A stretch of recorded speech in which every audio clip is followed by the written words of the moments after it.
Hi friends, இன்றைக்கி சுண்டவத்தல் குழம்பு வைக்கலாம்னு சொல்லிட்டு தேங்காய் வறுத்துட்ருக்கேன். இது வேறு தேங்காய் ஒரு அரை மாதிரி தேங்காய் பொண்ணு வறுத்தாச்சு. இந்த அளவு வறுபட்ட பிறகு அதுக்குள்ள ஒரு ஜீரகம் பூண்டும் போடுவோம்.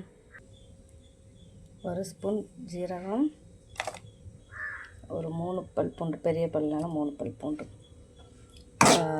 2 போட்டு நல்லா வறுக்கணும். மீடியமாக வறுத்தா போதும்.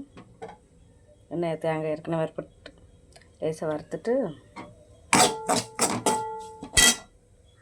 அதை தனியாக வச்சுருவோம்.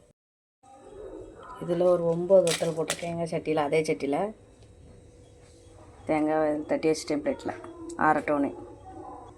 என் வத்தலை வறுத்து அதையும் அது கூட சேர்த்துருவோம். வத்தலையும் வறுத்தாச்சுங்க. அதே சட்டியில் கொஞ்சம் எண்ணெய் ஊற்றிடுவோம்.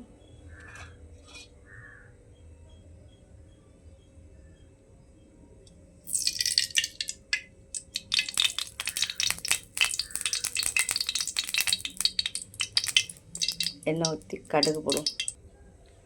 எண்ணெய் சூடாகிட்டு கொஞ்சம் கடுகு போட்டுருவோம். கடுகு பொரியட்டும்.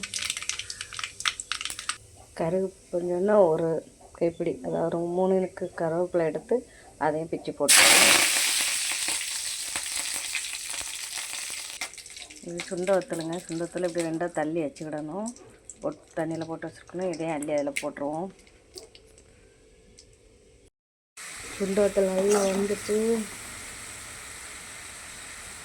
சுண்டவத்தல் நம்ம மிளகா அரைச்சிடுவோம். அதுக்கு தேங்காய் வறுத்து வச்சது கூட வத்தல் வறுத்து வச்சுருக்கேன். உள்ளி, மஞ்சப்பொடி, மல்லிப்பொடி இவ்வளோத்தையும் சேர்த்து ஒரு அரைப்பு அரைச்சிட்டு வந்துடுவோம். மிக்ஸி ஜாரில் போட்டு அது கூட கொஞ்சம் புளியும் போட்டு சேர்த்து அரைச்சிட்டு வந்துடுவோம். மிளகா அரைச்சி வச்சு இப்போ அது கூட போட்டுருவோம். சுண்டவத்தல் கூட மிளகா சேர்த்துருவோம். மிளகா தட்டி வச்சு அது கூட எல்லாம் தேவையான அளவு உப்பும் போட்டுட்டு மிக்ஸி ஜார் தண்ணி ஊற்றி விட்டுருவோம்.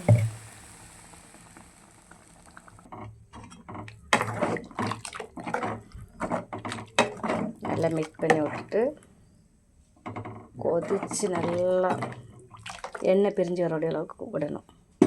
நல்லா கொதித்து வரட்டும். அதுக்கிற பார்ப்போம். சூப்பராக எண்ணெய் பிரிஞ்சு வந்துட்டு பாருங்கள். இப்போ தீ அணைச்சிடலாம்.